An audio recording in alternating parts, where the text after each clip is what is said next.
आज আমি আপনাদের শেখাবো আপনার ফেসবুকের ভিডিও কিভাবে সেভ করে রাখতে হয় ভবিষ্যতের জন্য। আমরা অনেক সময় ভিডিও দেখে থাকি কিন্তু সেই ভিডিওটি ভালো লেগে থাকলেও ভবিষ্যতে আর খুঁজে পাওয়া যায় না।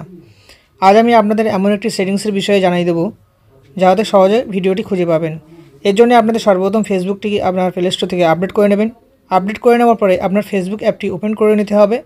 ওপেন করে নেওয়ার পরে ভিডিও যে সেকশনটি আছে সেই ভিডিও সেকশনটি ওয়ে করে আপনি মনে করছেন এই ভিডিওটি সেভ করে রাখবো। সেভ করে রাখার জন্য ডান সাইডে যে 3 ডট বাটনটি আছে সেই বাটনটি আপনার ওয়ে করতে হবে। এবার আপনার নিচে দেখতে পাবেন যে সেভ ভিডিও যে অপশানটি আছে এই অপশানটি আপনার এখান থেকে ওয়ে করতে হবে। ওকে করার পরে আপনার সামনে এরকম অপশান দেখা যাবে। এখানে আমার অলরেডি 3টে ফোল্ডার আছে, তাই 3টে ফোল্ডারের নাম দেখা যাচ্ছে।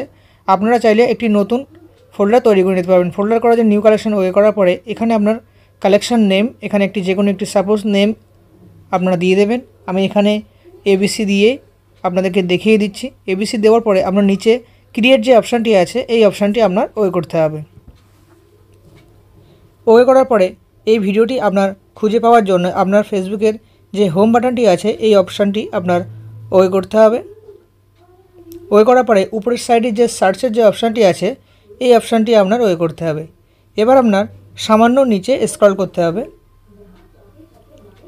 এবার আপনার নিচে দেখতে পাবেন যে সেভ যে অপশানটি আছে এই অপশানটি আপনার ওয়ে করতে হবে।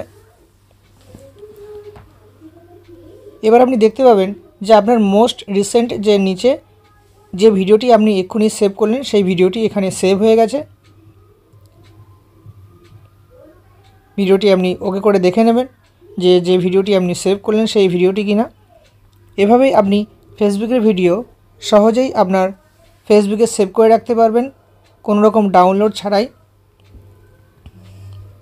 আজকের ভিডিও এখানে শেষ হলো। সবাই ভালো থাকবেন এবং সুস্থ থাকবেন। আর এরকম ভিডিও পেতে চ্যানেলটিকে সাবস্ক্রাইব করে রেখে দেবেন।